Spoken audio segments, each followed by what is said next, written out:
بسم اللہ الرحمن الرحیم۔ بیان کیا جاتا ہے ملک عرب میں ڈاکوؤں کے ایک گروہ نے ایک پہاڑ کی چوٹی پر محفوظ ٹھکانہ بنا لیا تھا۔ وہ اپنی کمین گاہ میں بیٹھے رہتے اور جیسے ہی کوئی قافلہ ادھر سے گزرتا پہاڑ سے اتر کر اسے لوٹ لیتے۔ خلق خدا ان کے ہاتھوں بہت پریشان تھی۔ ڈاکوؤں کا یہ ٹھکانہ کچھ ایسا محفوظ تھا کہ انہیں پکڑنے کی کوئی کوشش کامیاب نہ ہوتی تھی۔ جو بھی ان کی طرف آتا تھا وہ دور ہی سے دیکھ کر چھپ جاتے تھے۔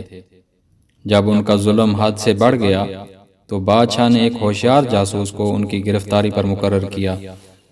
یہ جاسوس ایک جگہ چھپ گیا اور جب خطرناک ڈاکو ڈاکہ ڈالنے کے لیے چلے گئے تو اس نے شاہی فوج کو خبر دے دی۔ فوج کے جوان پہاڑ کی چوٹی پر پہنچ کر چھپ گئے۔ ڈاکو ڈاکہ ڈال کر واپس آئے تو لمبی تان کر سو گئے۔ ان میں سے کسی کو بھی یہ گمان نہ تھا کہ ہم موت کے جال میں پھنس چکے ہیں۔ فوج کے جوانوں کو جب اطمینان ہو گیا کہ ڈاکو سو گئے ہیں تو انہوں نے سب ڈاکوؤں کو بڑی ہوشیاری کے ساتھ مضبوط رسیوں سے جکڑ کر بادشاہ کے دربار میں پیش کر دیا اور اس نے فوراً حکم سنا دیا کہ ان سب کو قتل کر دیا جائے۔ ان ڈاکوؤں میں ایک نوجوان بھی تھا جس کی شکل بہت بھولی بھالی تھی۔ بادشاہ کے وزیر نے اس نوجوان کو دیکھا تو اسے اس کے اوپر بہت ترس آیا۔ اس نے سوچا کیا اچھی بات ہو جو اس نوجوان کی جان بچ جائے۔ یہ سوچ کر اس نے بادشاہ سے سفارش کی کہ حضور والا اس نوجوان پر رحم فرمائیں اور اس کی جان بخشی کر دیں۔ ابھی تو اس نے زندگی کی چند ہی بہاریں دیکھی ہیں۔ اس کی تعلیم و تربیت کا اچھا انتظام کر دیا جائے تو امید ہے یہ ایک اچھا انسان بن جائے گا۔ بادشاہ کو اپنے وزیر کی یہ بات پسند نہ آئی۔ اس نے کہا تعلیم و تربیت سے انسان کی فطرت نہیں بدلی کرتی۔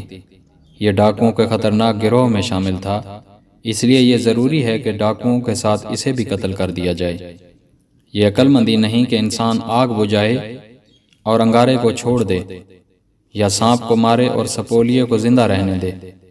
وزیر نے بادشاہ کی اس بات کی تائید کی اور کہا بے شک حضور نے بجا فرمایا، لیکن موقع دیکھ کر ایک بار پھر نوجوان کی سفارش کی اور کہا اس نوجوان کی عادتیں واقعی اچھی نہیں، لیکن یہ بری عادتیں اس نے برے لوگوں میں رہنے کی وجہ سے اپنائی ہیں۔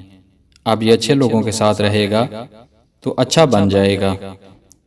بادشاہ اپنے وزیر کی یہ بات سن کر خاموش ہو گیا اور وزیر نے ڈاکو نوجوان کو آزاد کر کے اس کی تعلیم و تربیت کا بہت اچھا انتظام کر دیا۔ کہتے ہیں یہ نوجوان کچھ دن تو ٹھیک رہا لیکن پھر اوباش لوگوں میں اٹھنے بیٹھنے لگا اور ایک دن نیک وزیر اور اس کے بیٹوں کو قتل کر کے اور اس کے گھر کا مال و متاع لوٹ کر بھاگ گیا اور اسی پہاڑی چوٹی کو اپنا مسکن بنا لیا جس پر اس کے ساتھیوں نے قبضہ کر رکھا تھا۔ بادشاہ کو اس واقعے کی اطلاع ملی تو اس نے بہت افسوس کیا اور کہا جو بد اصل ہیں بہترین تربیت سے بھی ان کی اصلاح نہیں ہوتی۔ اچھے سے اچھا کاریگر بھی بیکار لوہے سے عمدہ تلوار نہیں بنا سکتا۔ بادل سے برستا ہے جو پانی وہ ایک ہے، لیکن زمین کو ایک سا دیتا نہیں لباس۔ برسے جو باغ پر اگیں گلو گلزار، بنجر زمین پہ اگتی ہے لے دے کر صرف گھاس۔ وضاحت: حضرت شیخ سعدی رحمۃ اللہ علیہ نے اس حکایت میں اس حقیقت کی طرف اشارہ کیا ہے کہ بد اصل سے بھلائی کی توقع نہ رکھنی چاہیے۔ مشہور مقولہ ہے اصل سے خطا نہیں، کم نسل سے وفا نہیں۔ یہاں یہ بات بطور خاص سمجھنے کے قابل ہے کہ مشرق کا یہ نامور مفکر اس بات کا ہرگز قائل نہیں کہ انسانوں کی کچھ نسلیں شریف اور کچھ نسلیں ذلیل ہیں جیسا کہ عام نسل پرست لوگ خیال کرتے ہیں، بلکہ اس کا اشارہ انسانوں یا افراد کے شریف اور خبیث ہونے کی طرف ہے۔ جیسا کہ ہم اپنی دنیا میں دیکھتے ہیں ایک شخص بے گناہوں کو ستا کر خوش ہوتا ہے اور دوسرا مظلوموں کی اعانت میں اپنی جان قربان کر دینے کو بھی ایک معمولی بات خیال کرتا ہے۔ انسان کی فطرتیں ایسی متضاد اور متصادم کیوں ہیں؟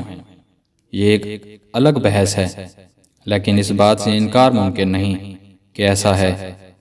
اور شیخ سعدی رحمۃ اللہ علیہ یہی کہتے ہیں کہ جو لوگ اپنی خباثتوں میں پختہ ہو چکے ہیں، انتہائی کوشش اور حسن سلوک سے بھی ان کی اصلاح ممکن نہیں۔